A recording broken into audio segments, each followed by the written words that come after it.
Bonjour à tous, moi je m'appelle Nicolas, donc pour les gens qui sont dans l'assistance, que des étudiants du wagon, vous savez déjà qui je suis.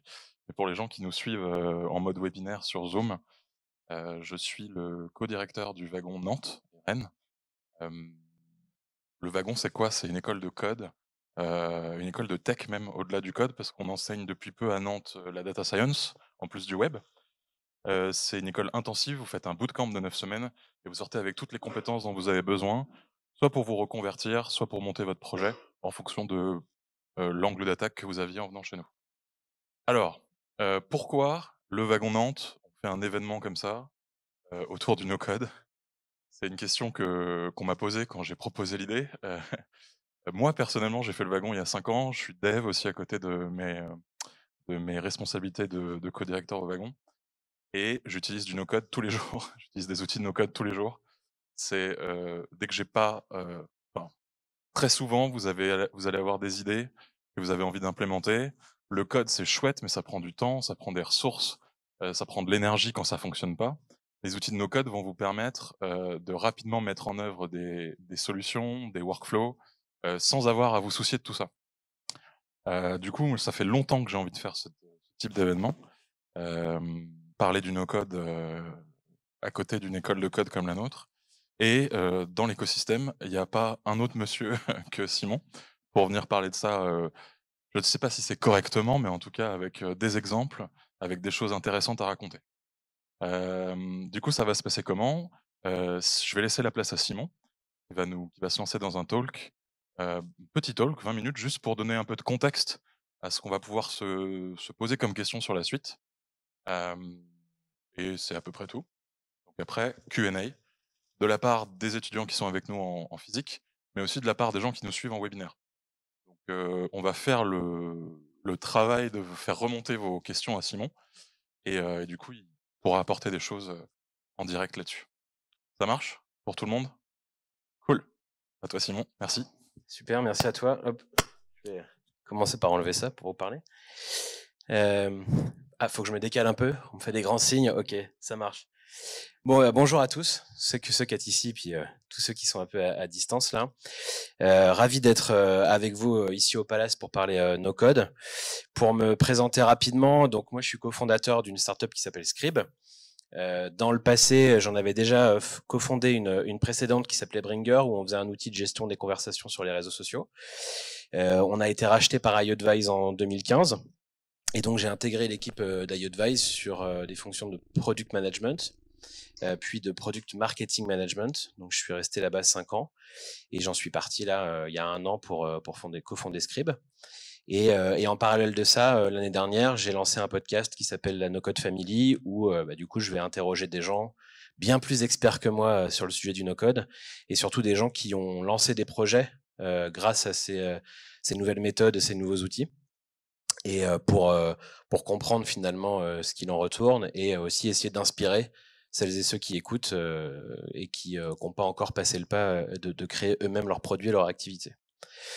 Donc, pourquoi est-ce que quand on a fondé des boîtes, qu'on a eu des fonctions dans des boîtes tech, donc avec des équipes de développeurs, etc., pourquoi est-ce qu'on s'intéresse au no-code? C'est d'abord parce que moi, j'ai une vraie passion pour le produit, pour la création de produits en ligne, web app, app mobile. C'est d'ailleurs avec ces équipes-là qu'on travaille, nous, aujourd'hui, chez Scrib, pour pas vous faire le pitch, mais en 2 secondes, qu'est-ce qu'on fait chez Scrib? En fait, on s'est rendu compte que les équipes produits aujourd'hui, pour bien comprendre les besoins de leurs clients, adapter leurs services, leurs produits dans la durée, en fait, aujourd'hui, ces équipes-là, elles se reposent beaucoup sur les analytics pour un peu suivre le parcours des utilisateurs, comprendre leur comportement. Elles se reposent sur le support, où tous les clients qui ont eu un problème contactent le support, demandent des améliorations avec le produit, et c'est une source d'infos aussi importante pour ces équipes-là. Et puis toutes les conversations un peu offline qu'on peut avoir avec ces utilisateurs, ces clients, dans les phases un peu amont du X-Research. Dans les phases de conception, on va chercher à comprendre ce dont ont besoin nos futurs utilisateurs, mais aussi dans la durée, notamment via les équipes Sales ou Customer Success, qui sont au contact finalement de ces utilisateurs aussi un peu au quotidien, et qui vont faire remonter en fait des besoins, quoi. Et donc, en commençant à creuser un peu le sujet, on s'est rendu compte que l'analytics, ça fournissait un grand nombre de données, mais ça nous explique jamais pourquoi est-ce que nos utilisateurs ont ce comportement-là. Le support, ça a des données qui sont beaucoup plus quali, mais qui sont pas structurées, donc il faut passer des heures et des heures à aller lire tous les échanges pour identifier les éléments d'amélioration importants. Et puis en plus, c'est des feedbacks qui ne proviennent que des gens qui ont eu un problème et qui ont cherché à contacter le support. Donc tous les autres qui contactent pas le support n'ont pas leur mot à dire finalement avec cette approche-là, quoi. Et puis sur les conversations offline, alors là ça va être très quali, souvent c'est structuré parce qu'on a pris le temps de rédiger un peu un protocole d'interview avec ses utilisateurs. Mais par contre, ça c'est pas du tout agile. C'est-à-dire que le temps d'aller organiser tous ces rendez-vous, toutes ces discussions, ça va nous permettre que d'interroger un petit nombre d'utilisateurs. Et puis si on a une question à 9h le matin, on n'aura jamais sa réponse à 17h le soir, quoi. Donc nous, l'objectif, c'est pas de venir remplacer cette approche-là, c'est plutôt justement de venir équiper, outiller les équipes produits pour mettre en place une feedback loop avec leurs clients, avec leurs utilisateurs, et dès qu'ils en ont besoin, de pouvoir collecter des informations qualitatives, mais en grand nombre, et de façon structurée pour pouvoir prendre les bonnes décisions de construction du produit, quoi. Et donc, comment est-ce que ça se matérialise?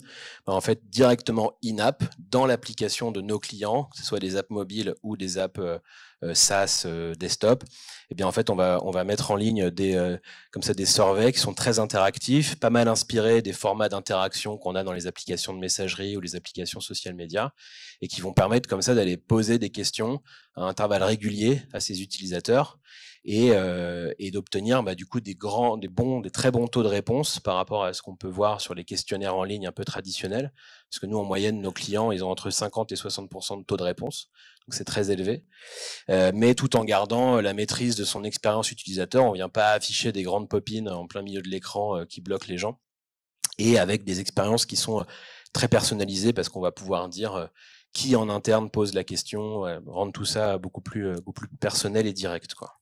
Et puis au bout de la chaîne, on fournit du coup des tableaux de bord qui permettent à nos utilisateurs d'identifier les leviers d'action très précis, d'amélioration produit, des signaux de attention, ce client-là il est de moins en moins satisfait, il faut être proactif avec lui dans dans nos relations, quoi.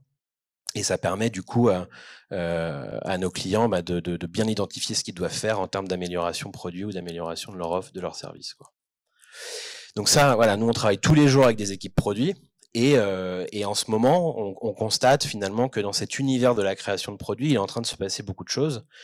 Et en fait, pour le résumer, moi je dirais qu'on est un peu en train de vivre une nouvelle révolution industrielle. Si on regarde un peu ce qui s'est passé dans l'histoire, hop, on se rend compte que cette période dans l'histoire qu'on a appelée la révolution industrielle, qui a changé complètement nos modes de production, on est passé du coup à l'avènement des industries. C'est une période qui a duré à peu près 100 ans, quoi, dans l'histoire. Okay, et en fait, entre le début et la fin de cette période-là, nos modes de vie, nos modes de consommation, nos modes de travail, nos vies pro, nos vies perso ont été complètement bouleversés. Et il y a eu vraiment un avant et un après.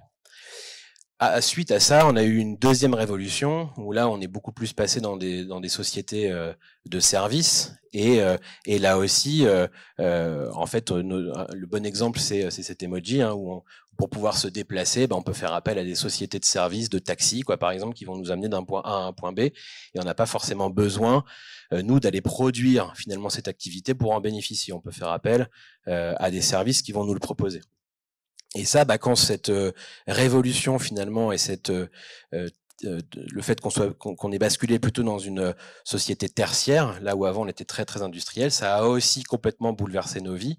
Et aujourd'hui, la grande majorité des gens qui nous entourent ne travaillent plus à l'usine. Il y en a de moins en moins, et on travaille de plus en plus dans des activités de service. Donc ça a été vraiment là aussi une grande révolution dans nos vies, et ça a tout bouleversé finalement entre le début de cette révolution et la fin de cette révolution.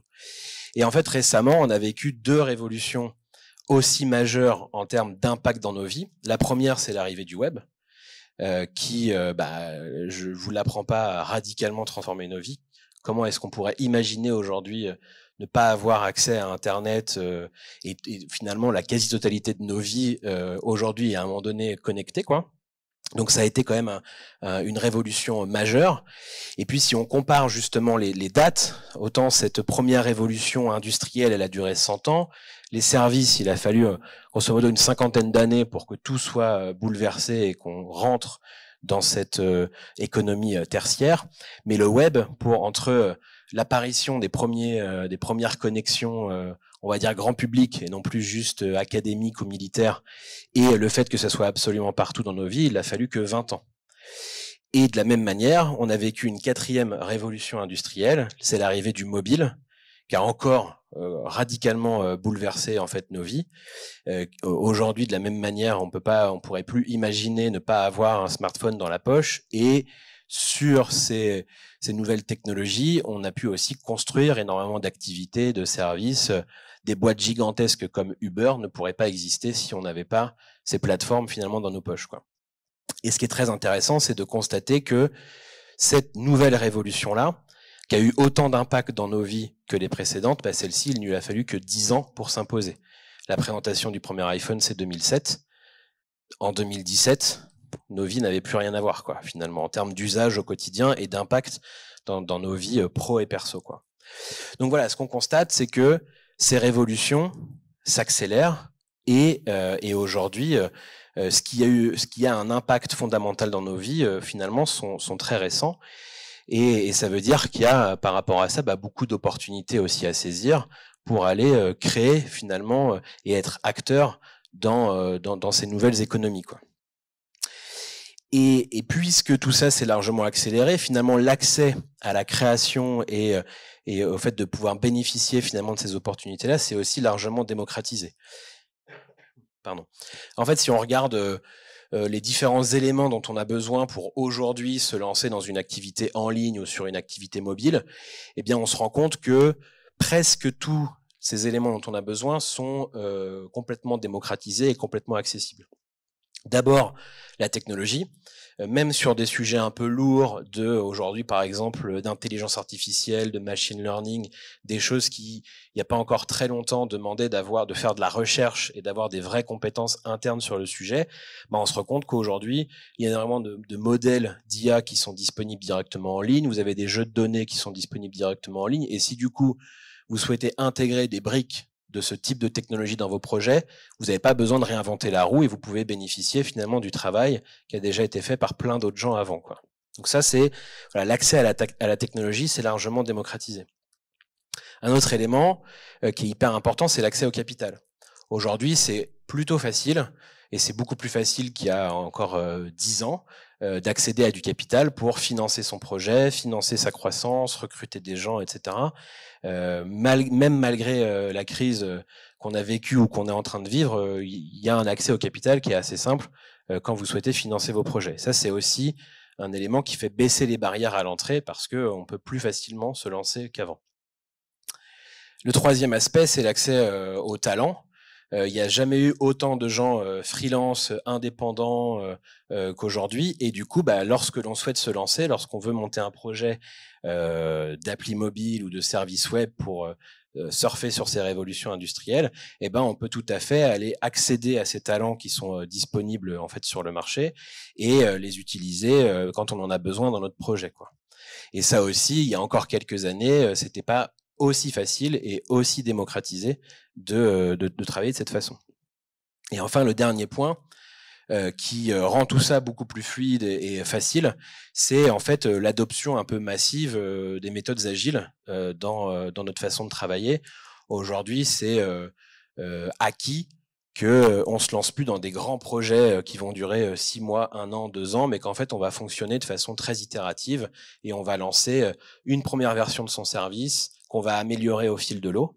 Et ce qui fait qu'on peut arriver sur le marché, on peut sortir son app mobile, on peut sortir son SaaS beaucoup plus rapidement, au moins sur une première version, et avancer à partir de ça. Donc, pour résumer, en fait, aujourd'hui, si on veut se lancer sur le web, sur mobile, eh bien finalement, on a quasiment toutes les clés pour avancer très vite, se lancer très vite et bénéficier de ces opportunités, de ces révolutions, de ces nouvelles révolutions industrielles. Par contre, il y a un aspect qui est encore finalement un peu manquant, c'est l'aspect aux compétences beaucoup plus tech. Alors, on peut bien sûr faire appel éventuellement comme des designers, designeuses, etc., avec des freelances, mais en réalité, dans le monde aujourd'hui, il n'y a que 0,7% des gens qui savent coder. Donc c'est vraiment une minorité, une élite finalement, qui a cette connaissance, ces compétences-là, et qui peuvent les mettre à disposition, soit de leur propre projet, soit des projets des autres. Mais c'est quand même une minorité. Et en fait, on se rend compte que le fait qu'il y ait si peu de gens qui aient ces connaissances-là, ces compétences-là, c'est un vrai frein pour beaucoup de projets. Et vous avez peut-être déjà vu passer ce genre de message, mais très souvent, dans des groupes Facebook, sur LinkedIn, etc., on voit des gens qui sont en recherche de leur cofondateur ou de leur cofondatrice, qui sont en recherche de leur CTO. Et il y a beaucoup de projets qui, malheureusement, s'arrêtent un peu à cette barrière-là de je n'ai pas les compétences techniques, moi, pour me lancer, pour tester mon idée, pour aller chercher mes premiers utilisateurs et pour générer mes premiers revenus. Je cherche quelqu'un qui va pouvoir rejoindre mon projet. Souvent, on cherche que cette personne s'associe avec nous parce qu'on n'a pas forcément les moyens de la payer et tout au départ. Et en réalité, comme il y a très peu de gens par rapport à la totalité de la population qui ont ces compétences-là, c'est très difficile de trouver des gens pour avoir ce rôle. Et donc, il y a beaucoup de projets qui meurent finalement avant même d'avoir démarré à cette étape-là, quoi.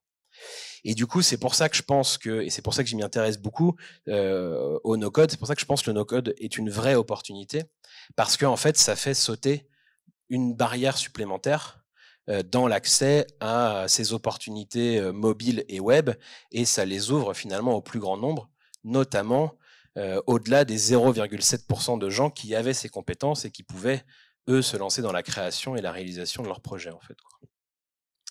Alors, pourquoi est-ce que ça m'intéresse autant? Et d'abord, il y a ces opportunités-là. Et puis, quand on regarde la définition, finalement, on va parler, quand je parle du no-code, j'entends les outils et les méthodes qui permettent de construire des produits, à la fois des produits publics. Donc, je vais sortir une appli mobile ou un SaaS à destination de gens que je connais pas.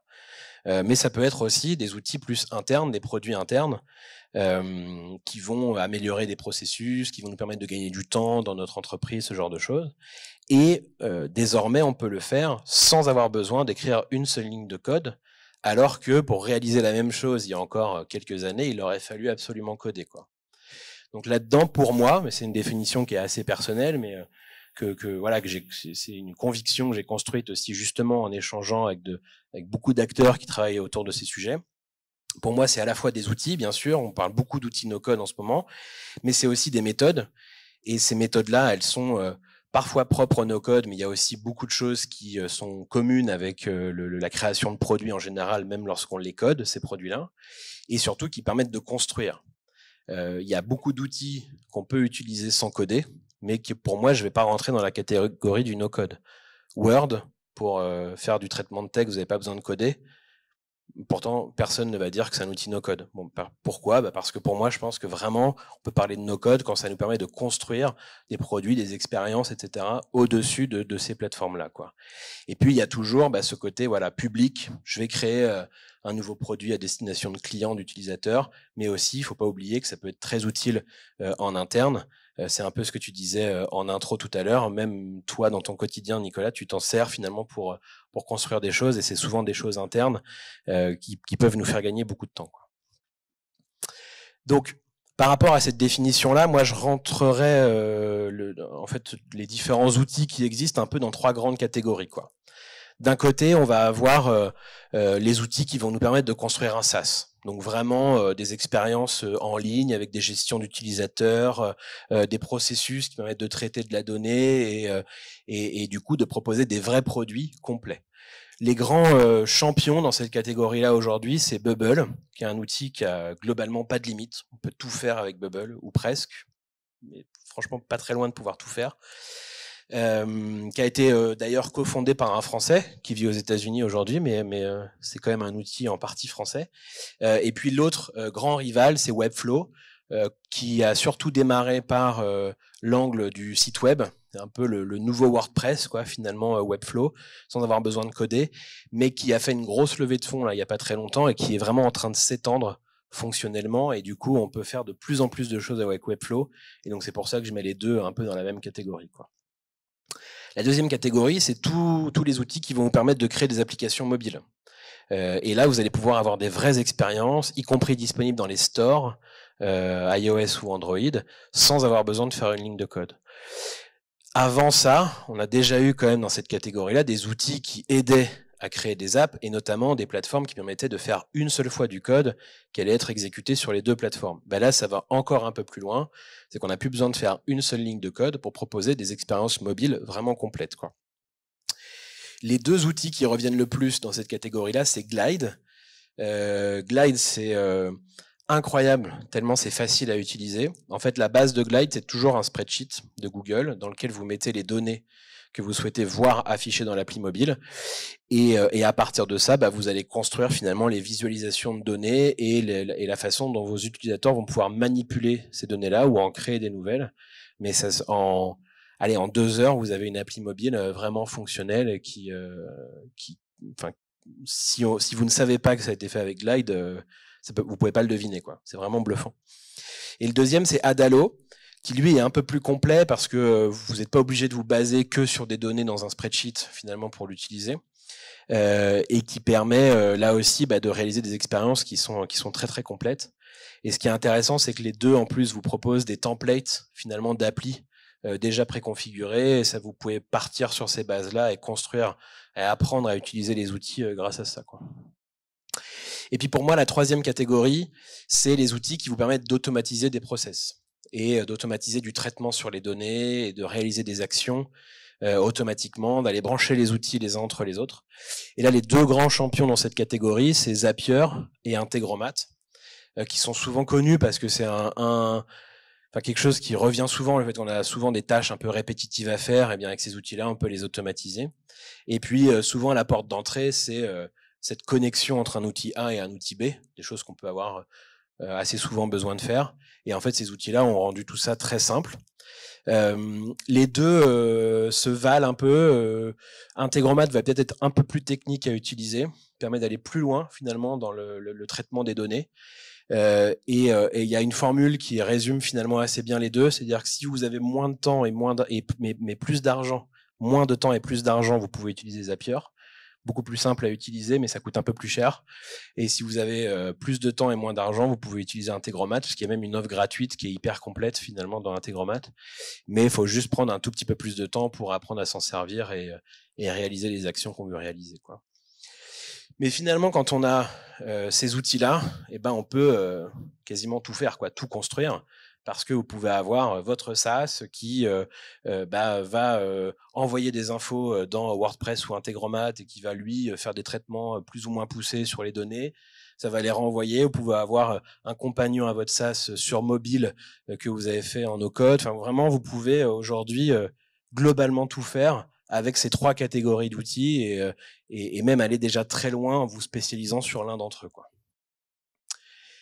Donc, ce qui est intéressant, c'est que cette fameuse barrière là du peu de gens qui ont ces compétences finalement techniques pour pouvoir lancer un projet, grâce à ces outils-là, elle saute. Et pour moi, cette barrière qui saute, ça a trois bénéfices assez clés. Le premier bénéfice, c'est que aujourd'hui, très simplement, en quelques heures, on va pouvoir réellement créer une première version de son produit. Vous allez pouvoir créer votre V1, votre MVP, aller trouver votre marché, aller trouver vos premiers utilisateurs, générer vos premiers revenus, faire vos preuves. Peut-être à partir de ça, aller chercher un peu d'argent, parce qu'on disait tout à l'heure que l'accès au capital est beaucoup plus simple, construire une équipe et faire grandir finalement votre produit à partir de ça. Mais aujourd'hui, il y a des vrais exemples de boîtes qui tournent et au moins qui se sont lancés comme ça, voire qui continuent à fonctionner à partir d'outils no-code. L'exemple le plus connu en France, c'est Comet. Donc ça, c'est une plateforme de mise en relation entre des freelances, pour le coup plutôt tech, et des entreprises qui ont besoin de ces compétences-là.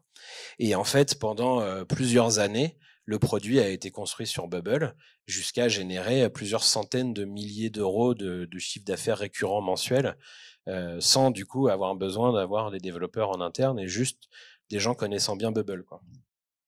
Finalement, ils sont sortis de Bubble, non pas par limite de la plateforme, mais plus parce que l'équipe en interne qu'ils avaient commencé à constituer, notamment leur CTO qui est arrivé, a plutôt pris la décision de construire quelque chose vraiment interne, mais pendant plusieurs années, ça a très très bien fonctionné sur Bubble.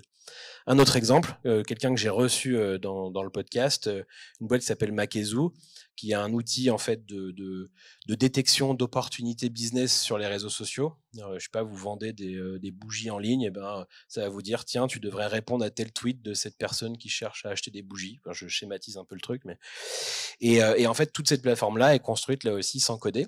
Alors eux, ils ont en interne quelqu'un qui a écrit l'algorithme pour décider quel tweet est pertinent, mais finalement tout l'outil que leurs clients utilisent au quotidien est là aussi construit sur Bubble et ils n'ont jamais fait une ligne de code finalement pour développer cet outil-là. Donc vraiment, le premier bénéfice, c'est que c'est dans la création de produits, ça, vous pouvez très facilement vous lancer et du coup aller chercher vos premiers utilisateurs, vos premiers revenus. Le deuxième bénéfice, c'est que ça amène plus de diversité. On le disait tout à l'heure, seulement 0,7% des gens savent coder et en immense majorité, 70% de ces gens-là sont des hommes et 80% des gens qui savent coder sont blancs.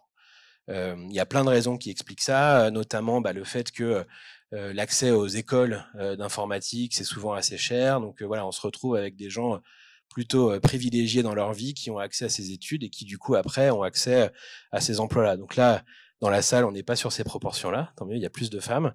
Mais dans la globalité, le no-code finalement permet d'ouvrir des portes et faire un peu sauter ces plafonds de verre et permettre à tout le monde, peu importe son background, de se lancer.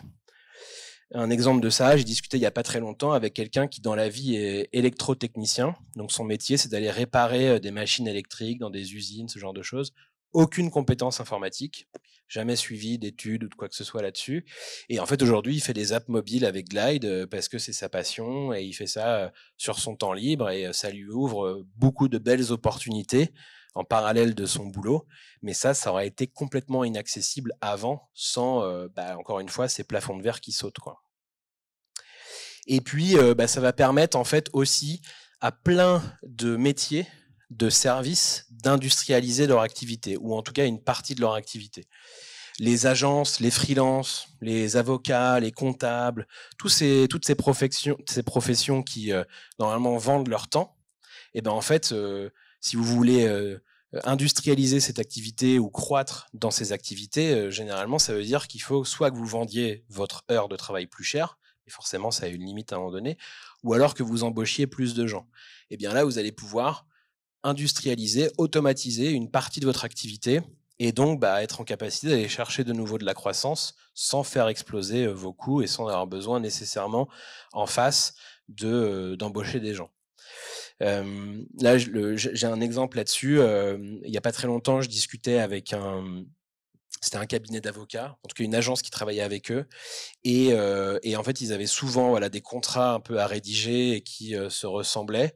Et en fait ils ont tout simplement fait un questionnaire en ligne dans lequel leurs clients peuvent rentrer des éléments un peu clés, cliquent sur un bouton, c'est branché dans Zapier, ça génère un fichier Word comme il faut à partir de tout ça. Et après, les avocats peuvent reprendre, évidemment, apporter une couche supplémentaire très précise au projet, mais le cœur du document a été généré automatiquement, là où avant, ils y passaient beaucoup plus de temps. Même si on va chercher des éléments à droite à gauche dans des templates, là, le document est généré et il n'y a plus qu'à apporter les derniers détails très spécifiques. Donc vous imaginez le temps gagné, même sur de l'interne comme ça, et même sur des professions de service, quoi. Et puis, on l'évoquait aussi tout à l'heure, finalement, tous les outils qu'on peut créer en interne et qui vont nous faire gagner beaucoup de temps. Il n'y a pas très longtemps, j'ai échangé avec quelqu'un qui est commercial dans une startup. Et en fait, alors très outillé, Salesforce, enfin tous les CRM et tout. Et en fait, lui, il s'est construit sur Airtable, un outil un peu automatisé qui va lui chercher dans Salesforce, dans les autres outils qu'il a, les infos à propos de ses clients 1 heure avant le call. Donc tiens, j'ai un rendez-vous avec telle personne dans 1 heure, automatiquement, ça va chercher les bonnes infos à droite à gauche et ça me crée un profil de mon client. J'ai tout sous les yeux quand je l'appelle ou quand je prépare mon rendez-vous. Et mis bout à bout sur une journée ou sur une semaine ou sur un mois, le temps gagné est assez colossal, quoi. Donc ça, il s'est construit ça tout seul pour lui. mais ça l'a rendu tellement efficace qu'en fait maintenant il est en train de le déployer chez ses collègues aussi pour que eux-mêmes gagnent en efficacité. Mais c'est pas un projet de l'entreprise, c'est pas la DSI ou le service IT qui a fait ça, c'est lui-même, sans avoir au départ de compétences techniques, qui a pu se lancer dans cette création-là, quoi. Mais, et avant de prendre vos questions, je pense qu'il y a aussi 3 limites au no-code. La première, c'est que très souvent, on va revenir au code quand on se rend compte que ce qu'on est en train de faire est quand même très répétitif. Notamment sur ces outils un peu internes, où il va falloir qu'on aille créer régulièrement ou en grand nombre des automatisations dans Zapier, dans Integromat. Et en fait, parfois, vous allez aller plus vite quand même en codant cette automatisation. Alors, il faut savoir le faire, certes, mais c'est là où le no-code peut être un peu limité. C'est parfois plus efficace quand même et plus économe d'aller coder lorsque vous devez régulièrement effectuer les mêmes tâches, parce que vous pouvez atteindre finalement les limites dans des outils comme Zapier ou Integromat. La deuxième limite, c'est que même si ces outils comme Bubble, Webflow, Adalo, etc. sont de plus en plus complets, il y a quand même parfois des besoins très métiers dans vos projets qui ne seront pas couverts par les modules qu'ils ont, eux, à disposition. L'exemple que je donnais tout à l'heure sur Makezu, ils ont quand même dû créer, eux, en interne, la fonction, l'algorithme pour aller détecter les mots-clés, enfin les tweets pertinents pour les pousser à leurs clients. Ça, c'est tellement métier que Bubble n'a pas conçu ce module que vous pouvez utiliser clé en main. Donc, il y a quand même des choses très métiers dans les projets qu'on aura besoin de créer et sur lesquels, eh bien là, on n'aura pas le choix. Il faudra quand même que quelqu'un puisse coder ça, quoi. Et puis, la troisième limite, c'est quand même qu'il y a un peu de bullshit autour du sujet en ce moment. Comme il y en a de temps en temps quand des sujets dans notre industrie viennent à la mode. À une époque, tout le monde parlait de blockchain. À une époque, tout le monde parlait d'IA. Et aujourd'hui, tout le monde parle un peu de no-code. C'est devenu vraiment un buzzword et il faut réussir à faire un peu la distinction entre ce qui est intéressant ou pas là-dedans, quoi. C'est pour ça que moi, dans ma définition, je parle beaucoup ça permet de créer des produits, qu'ils soient internes ou externes, mais je trouve que sans avoir besoin de coder, je trouve qu'au moins ça permet de cadrer un peu le sujet, quoi. Et du coup, les deux autres limites liées un peu à ce bullshit, c'est que on a un peu tendance à foncer directement dans le côté outil. Ok, il y a Bubble, il y a Adalo, il y a tout ça, mais sans parfois se demander pourquoi est-ce qu'on va utiliser ces outils ou quels sont les bons critères pour faire un choix. Dans l'univers plus tech, c'est comme si on commençait par choisir son framework ou sa techno de base de données avant de réfléchir au logiciel qu'on veut créer. Aujourd'hui, il y a beaucoup de gens qui disent « Ah, je vais aller dans Airtable, je vais aller dans Adalo. » Ok, mais tu as juste oublié d'aller parler au départ avec tes clients, comprendre quels sont leurs besoins avant de te lancer dans la production et la réalisation.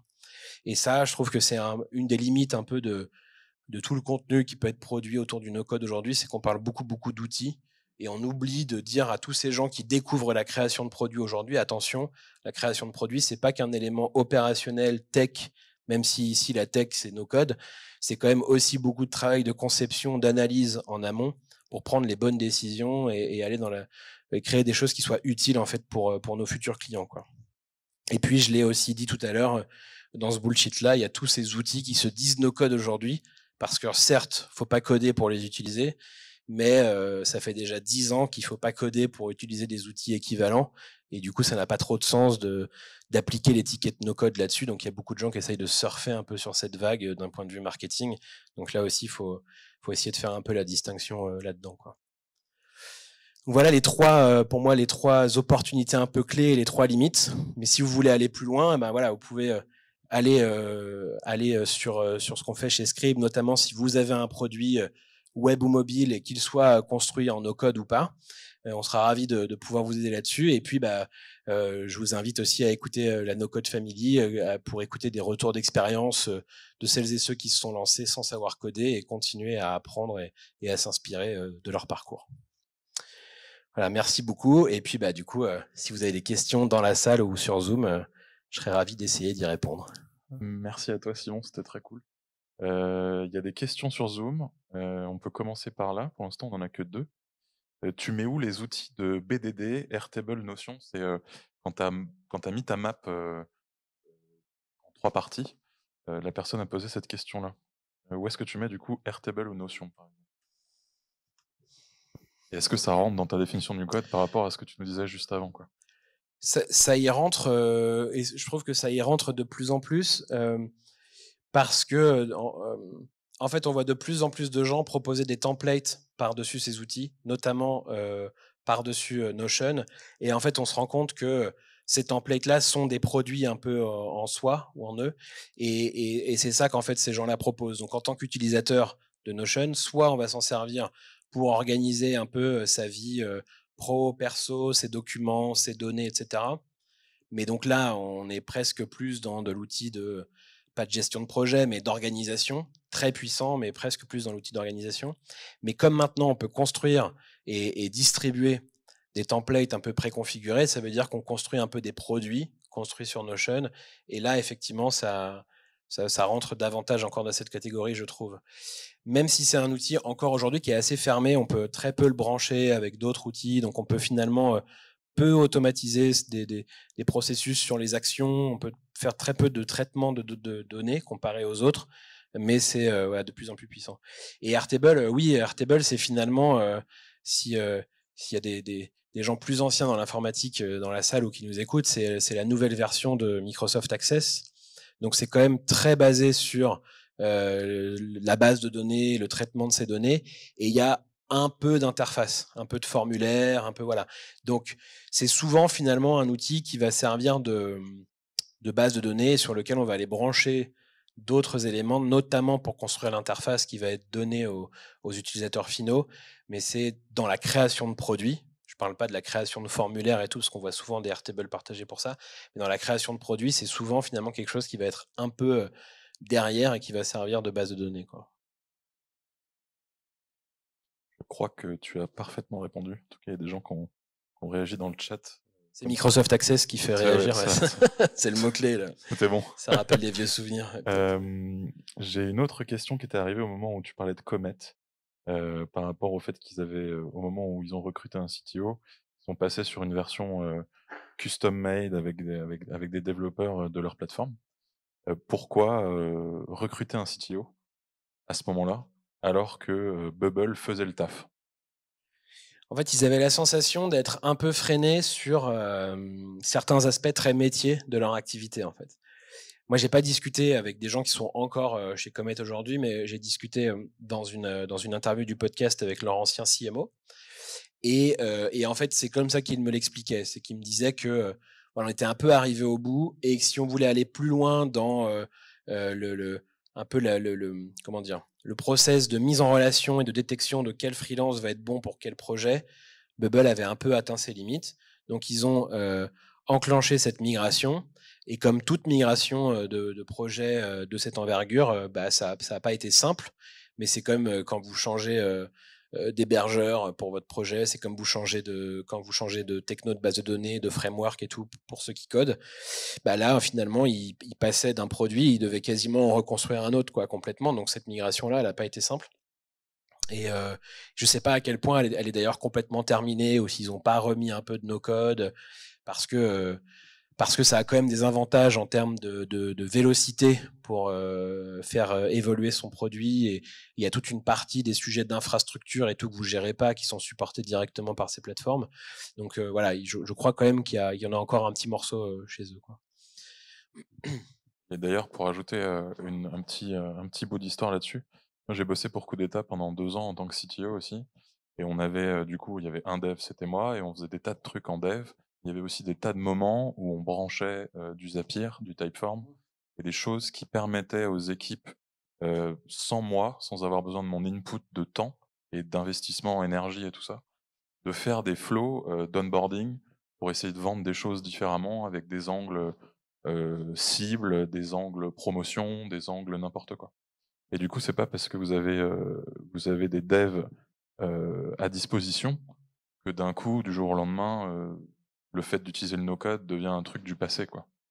Ça, c'est vraiment un sujet aussi, hein, je pense. Et inversement, c'est-à-dire que c'est pas parce qu'on se met au no-code que le code devient un truc du passé. C'est quand même très complémentaire et et en fait, souvent, ce qu'on voit, c'est qu'il y a des développeurs qui, et je le comprends complètement, regardent ça un peu au départ de haut et avec une forme de mépris en disant: «Oui, non mais, ton truc là, dans Zapier, en fait, moi je peux brancher les 2 API, c'est pareil, ça sera gratuit et tout». Carrément. Mais en fait, le fait d'utiliser ce genre d'outil permet à ce 0,7 d'élite de se concentrer finalement, sur, leur savoir-faire et de travailler sur des choses à valeur ajoutée. Aujourd'hui, dans tous les projets de développement, c'est toujours chiant de refaire du login mot de passe, j'ai oublié mon mot de passe, de gérer paiement, facturation, enfin tous ces trucs-là qui sont en fait nécessaires à tous les projets. Bah, aujourd'hui, si vous construisez votre produit sur Bubble, en fait, c'est géré directement et vous vous en occupez pas. Et vos développeurs peuvent s'occuper des choses beaucoup plus métiers et sur lesquelles ils ont plus de valeur ajoutée, sur lesquelles il y a des problèmes à résoudre. Donc c'est intellectuellement beaucoup plus intéressant en fait finalement aussi quoi. Et donc voilà, c'est pas parce que ces outils-là existent aujourd'hui qu'on n'a plus besoin de développeurs. Au contraire, ils vont pouvoir pallier toutes les limites de ces outils et travailler sur le cœur de leur valeur ajoutée, quoi. D'ailleurs, en tant que dev utilisateur de no-code, j'adore avoir cette compréhension de ce qui se passe derrière les rideaux du no-code, que ça me permet d'aller 5 fois plus vite par rapport à quelqu'un qui fait du no-code, mais qui a pas forcément cette connaissance-là. Mmh. J'ai beaucoup bossé avec, Amandine de la cantine, qui est la madame automatisation de la cantine, qui fait des trucs de malade dans Zapier, des appettes à 50 étapes, pour faire des trucs de ouf et il y a des moments, elle me regarde, elle fait: «Mais oui, mais si je sais pas ce que c'est le JSON, j'arrive pas à passer à la suite Ouais. de ce que je veux faire avec l'outil, quoi». Et du coup, les connaissances de dev, ça c'est pour surtout pour mes élèves qui sont là, ça ne fait que renforcer vos capacités à aller encore plus vite quand vous utilisez les outils de no code. Il y a pas de je te rejoins Simon, il y a pas de comment dire? D'opposition entre code et no code, à part dans la tête de certains devs qui ont des a priori sur les choses, quoi. Et c'est à vous d'utiliser les bons outils au bon moment. Ça, c'est un truc qu'on rabâche à tout le monde en permanence, mais le no code fait partie, à mon avis, des outils du dev de plus en plus. Hem, alors, il y a d'autres questions qui sont arrivées entre-temps. J'ai une question sur la RGPD. Hem, doit-on mentionner qu'on utilise des outils comme Zapier, Glide, le no code quoi en général, à ses clients, quand on les amène chez nous, quoi? Ça dépend. Ça dépend des données qui vont transiter par ces outils-là. Hem, J'avoue que je n'ai pas la réponse, exacte parce que ça dépend aussi, d'où est, situé, juridiquement et physiquement, ces outils-là. Où est-ce qu'on veut être stocké vos données? C'est des là, ceux que j'ai cités, c'est quand même des grosses boîtes, donc en fait, qui ont une doc très précise sur ces sujets-là. Donc vous pouvez là, la meilleure réponse que je peux faire, c'est d'aller voir, un peu outil par outil, leur politique par rapport à ça et ce qu'ils vous recommandent vis-à-vis de vos utilisateurs. Mais voilà, ça va vraiment dépendre des données que vous leur poussez et des traitements qui sont faits sur ces données-là, quoi. Ouais, grosso modo, c'est pas la responsabilité des outils de savoir vous aider là-dessus, mais plutôt votre responsabilité à mettre en place, quoi. OK. N'hésitez pas les élèves si vous avez des questions aussi, parce que là je prends que des questions sur Zoom, mais s'il y a des choses dans la salle intéressantes aussi, pas hésiter, hein. Hem, quelles sont les bonnes pratiques de base pour la planification de la construction de son produit? Notamment concernant les user flow, donc c'est quand tu parlais de, c'est bien de jumper sur les outils, mais si on réfléchit pas à la conception de ce qu'on veut faire, on va se foirer quelque part à un moment ou à un autre. Vas-y, je t'en prie. Bah, donc ouais, les bonnes étapes, c'est de clairement pas, se mettre dans la réalisation du produit, dès le départ. Ça doit arriver, tout à la fin. Je dirais que, la première étape, c'est d'identifier le problème que vous souhaitez résoudre. La plupart des outils, des produits qui réussissent, c'est parce que, ils sont utiles et ils créent de la valeur, en fait, pour leurs utilisateurs et cette valeur-là, c'est très souvent la résolution d'un problème. Donc ça, il faut un peu observer soit les problèmes qu'on vit nous, ou les problèmes de notre entourage. Un bon, un bon signal aussi, si vous avez envie de faire un outil plutôt B2B, c'est de regarder où est utilisé Excel, parce que généralement Excel est pas utilisé pour faire du calcul. Ça veut dire que c'est pas il y a un usage qui a été que les gens tentent de combler avec Excel, mais sur lesquels il y a peut-être l'opportunité de créer un vrai produit pour cet usage-là.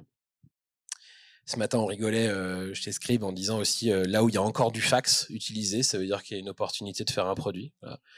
Donc ça, c'est le genre de signaux que vous pouvez regarder, mais en tout cas, ça veut dire qu'il y a vous devez identifier un peu une douleur, un problème et commencer par là.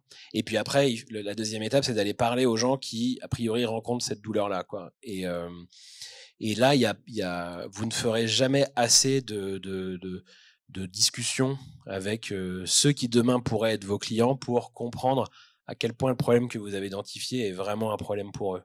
Et c'est clé en fait de commencer par ça. Vous voyez, on n'est pas du tout dans les outils, dans le no-code, le code, mais de commencer par ça parce que c'est cette compréhension fine du problème qu'ont vos clients qui va vous permettre de concevoir la façon dont vous allez résoudre ce problème.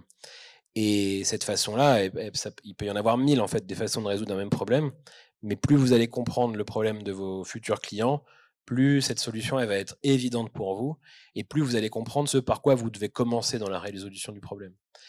Et c'est ça que finalement qu'on va appeler le MVP, c'est le truc minimum qui va apporter de la valeur à vos clients, et cette valeur, c'est la résolution de leurs problèmes. Donc, maximum de discussions avec vos futurs clients pour concevoir ce MVP. Et puis là, après, le no-code peut rentrer en jeu, notamment pour aller construire de la landing page, une première version de son site web pour expliquer ce que vous allez proposer demain dans votre produit.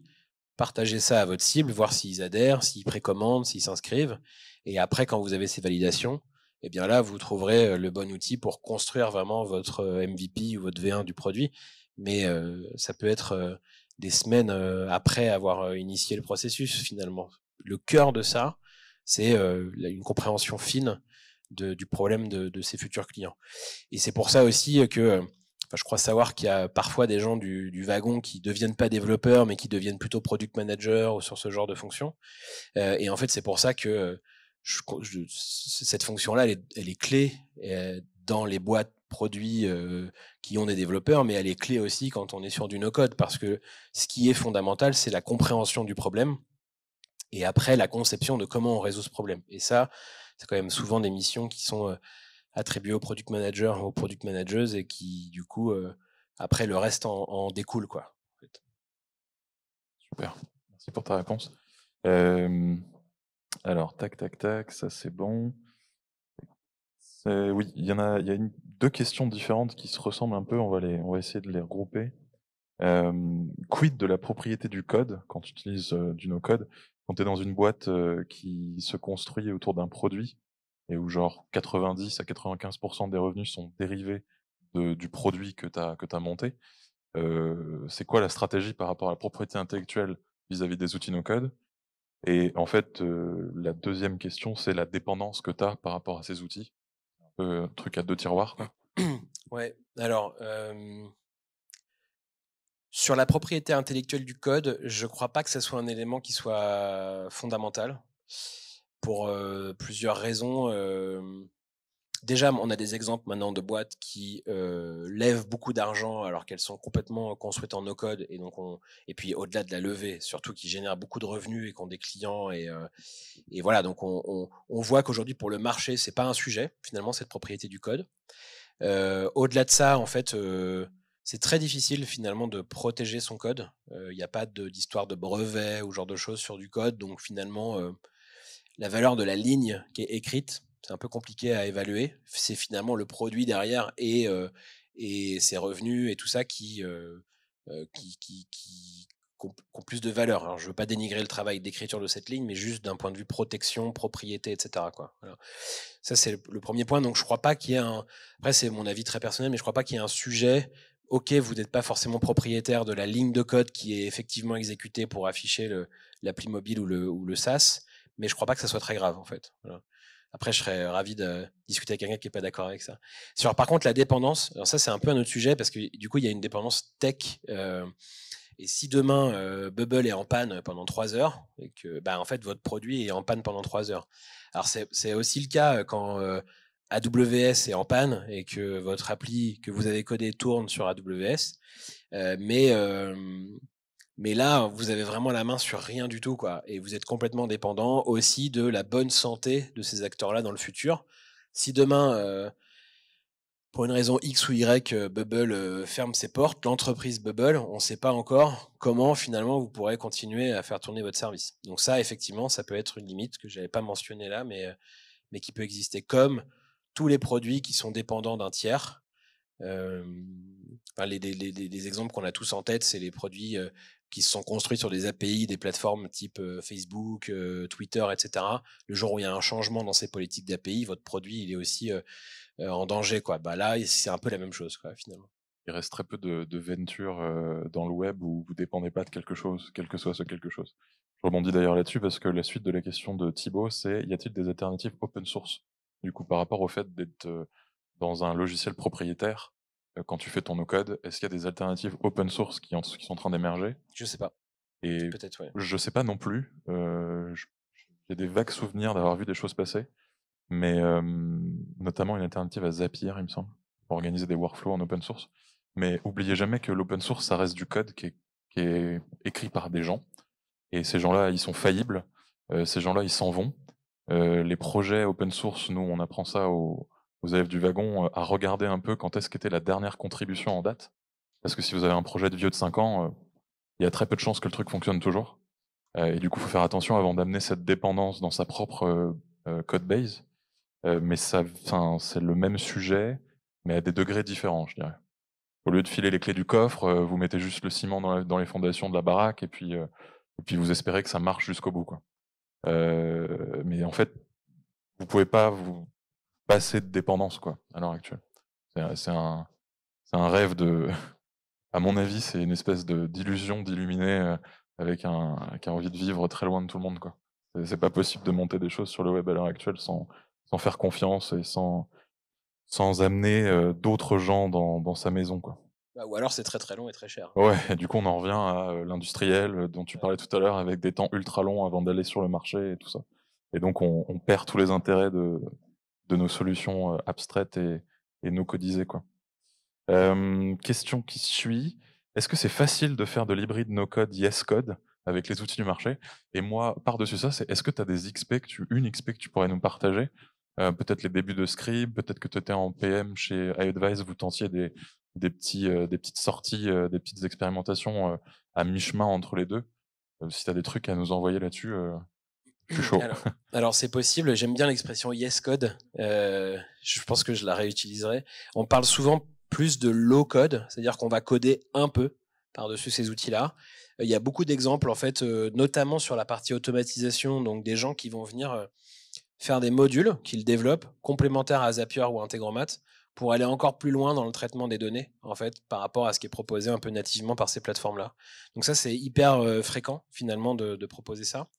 Et puis bah, les exemples que je donnais tout à l'heure de vous utilisez Bubble ou Webflow et vous voulez avoir une fonction très métier, finalement, bah là, vous allez la coder. Donc, Makezu, l'exemple que je donnais, c'est ça, par exemple. Donc oui, c'est hyper fréquent. Je pense qu'on peut faire, enfin, j'allais donner un chiffre, un pourcentage, mais ça n'aurait pas trop sens, mais on peut faire énormément de choses sans avoir besoin de faire une ligne de code, mais parfois il y a quelques trucs spécifiques sur lesquels on va coder, et là, du coup, ces plateformes, en fait, le permettent déjà. C'est même pas de la bidouille, ils le permettent, quoi. Si vous avez envie d'en savoir plus sur ce concept-là, comment on fait pour sortir de la donnée d'un système, pour l'amener dans un autre système? Parce que c'est un peu ça la clé de no code, yes code, comment on fait pour faire un hybride? Il y a un workshop du wagon, j'essaie de faire un peu de placement de produit. Il y a un workshop du wagon qu'on va organiser, il me semble, en avril, sur le thème des API. API pour débutants. Et en fait, c'est tout le principe de se dire que quand vous avez un système A où il y a de l'information sur vos clients, sur votre application, sur tous les entités de votre business, si le système est prévu pour être ouvert, vous allez pouvoir en extraire cette information et en faire quelque chose dans un autre système qui est en no code, en yes code ou en n'importe quoi que vous êtes en train de construire. Et alors ça, c'est workshop de 2 heures et puis vous allez pratiquer un peu, donc profitez-en, quoi. On avait une réponse sur la RGPD.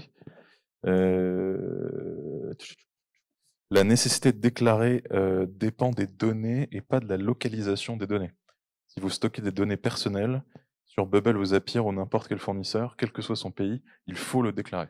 C'est pas le fait que ce soit dans un outil pas propriétaire de votre entreprise ou un outil propriétaire, qu'il faut pas le déclarer apparemment. En tout cas, Bastien a l'air de s'y connaître. C'est un de nos élèves, c'est ça? C'est Bastien, hein? Ouais. Cool. Il n'y a plus de questions pour l'instant dans Zoom. Est-ce que dans l'auditoire physiquement présent, il y a des trucs que vous voudriez demander à Simon? Il nous reste encore, disons, 5 minutes. Question au fond de la salle. Vas-y, je répéterai.